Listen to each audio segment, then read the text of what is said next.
Listen to me. Please. What more could you possibly have to tell me?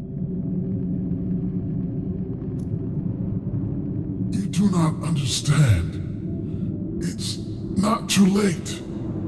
You can still change the fate of this world. Let it die, Aviana. I'm sorry, I cannot. I understand that you had to try and stop me. You must understand that I cannot let the world die.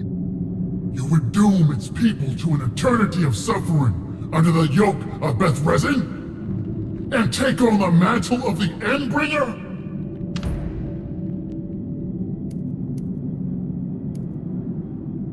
If that is what it takes to give one last chance to this world, then yes.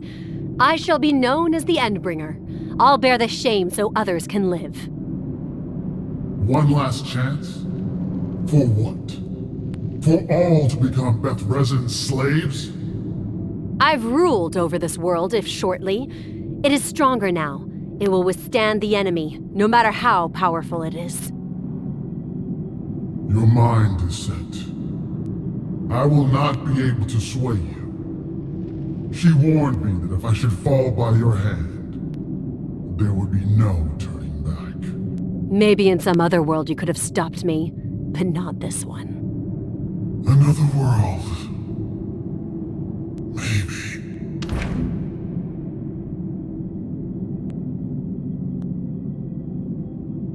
Is he dead now? Good.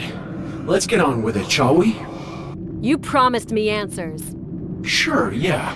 What did you want to know? Not that it's going to change anything, but... About Orion. What happened to him? It's easy, really. He was among the first to hear about the Mountain Clan's reappearance. He wanted to learn more about them. He thought you learning about their resurgence could give you the hope you needed to get back in the saddle. I don't understand. How do you know all that?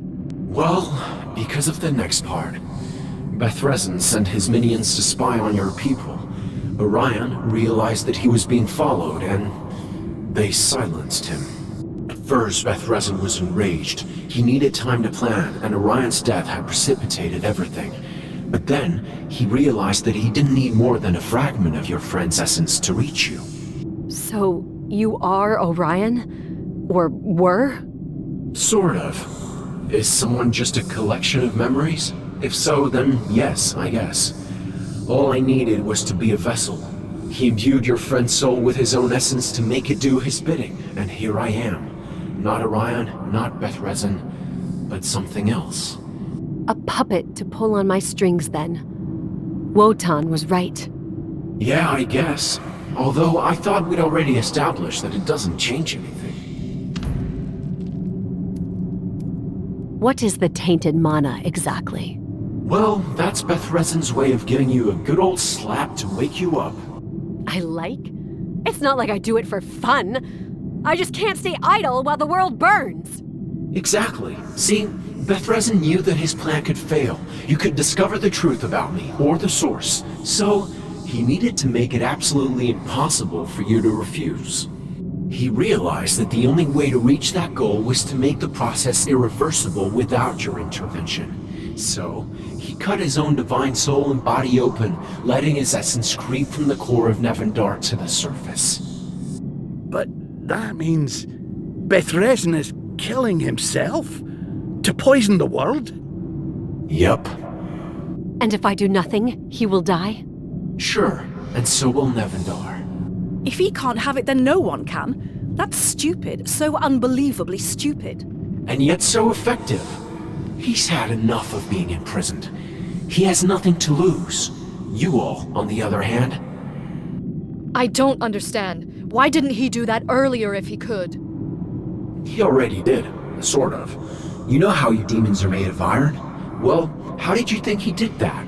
It was only a fraction of his power then, but now it's just pouring out. So he is desperate. I guess you could say that, but then, sorry, you're right. What can you tell me about the source? You must have heard some stories by now. Basically, it's the leftovers of Nevendar's creation. A whole lot of primitive energy. The stuff that the god can turn into, well, pretty much anything, really.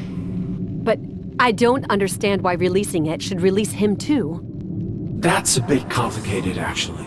Imagine, well, it's not anything like that, but it's easier to picture in that way. Imagine that the world is a ball. All around the center is the source, like a sea of power.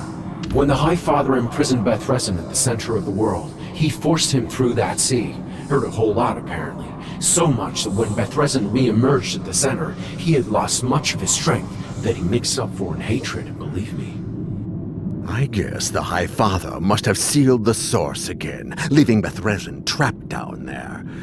As long as the source stays around the center, there is no way out for Bethrezin. Exactly, until someone empties out the source, that is. Why did Bethrezin need me? Couldn't he just send his minions to break the seals open? Well, that has to do with how the seals were made. See, Bethrezin didn't design them. It was the High Father who had them built to ensure that the Fallen would never rise again. Are you telling me that he had them crafted by someone else? Exactly. He asked another god for help, one that you mortals often forget.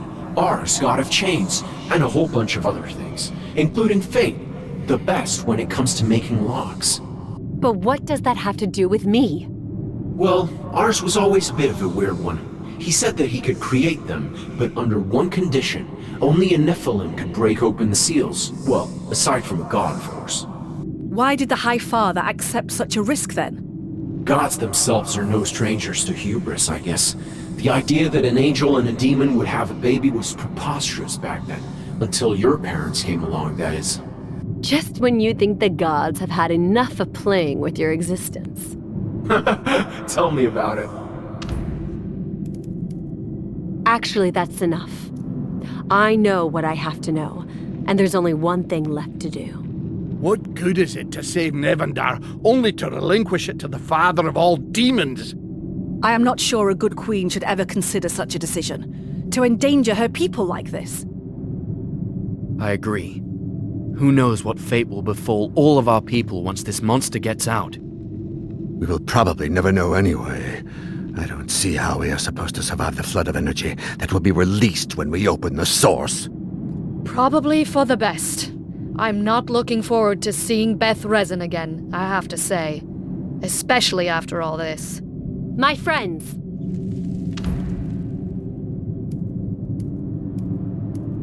We just killed a god. We can do it again. That's the spirit? You shut up. I'm not doing this for you. I'm doing this for Nevendar. But, Aviana, unleashing Bethrezin. What choice do we have? You've seen what the tainted mana is doing to this world. Still, I have made my choice. You've trusted me this far. I do trust you. So do I. I've always trusted you. All right then, if you want to do it, just do it. You don't need my approval. Agreed. Good. Now leave. But what? Nevendar could use your help. And there's no telling what will happen when I break the last seal. But this is my mess. It's my responsibility. I'll fix it and face the consequences. Very well, Aviana. May your blood find peace. Thank you. Now, go. All of you. Yes, my queen. The stones will remember your name. Good luck. You always were reckless, Aviana. And I'll die as I lived. See you on the other side. Goodbye, my friends. All right, let's do this.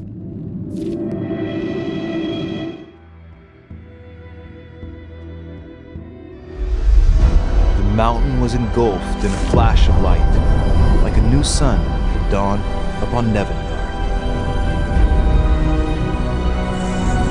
The world was bathed in this primal radiance.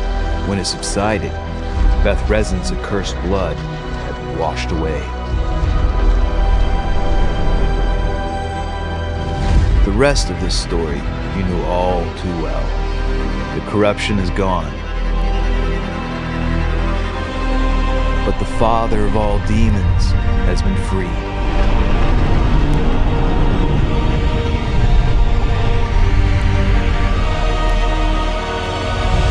Nevendar is about to become the stage for his war against the heavens. We stand at the threshold of yet another dark age. But we shall not let the sacrifice of our queen be in vain. Aviana is no more, but Ilion still stands.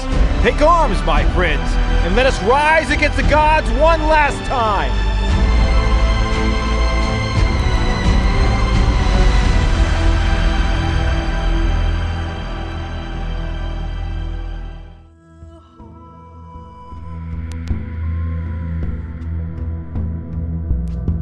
The authority of most regions is not something witnessed, but experienced through the ripples of their decisions.